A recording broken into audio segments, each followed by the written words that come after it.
Ассалому алейкум дӯстон ва подписчикони канали Вахш ТВ. Имрӯз санаи 26 декабри соли 2024 курс дар бонкҳои Тоҷикистон 1000 рубл баробар ба 111 сомону 50 дирам шуд.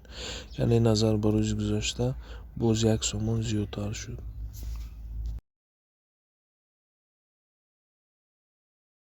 доллар бошад $100 баробар ба 1084 сомонӣ шуд. яъне мардуме ки дар Қазоқистон кор мекунанд, ин ба онҳо рабт дорад, яъне $100 баробар ба 1084 сомонӣ. муҳоҷироне ки дар Қазоқистон ҳастанд мехоҳанд ки доллар равон кунанд ва доллар маблағашонро гиранд, дар комментария нависанд. Ман суроғаашро ба онҳо пешниҳод мекунам. Он банк аст. метавонед аз банк перевод мекунед доллар, омада аз банк доллар мегиранд.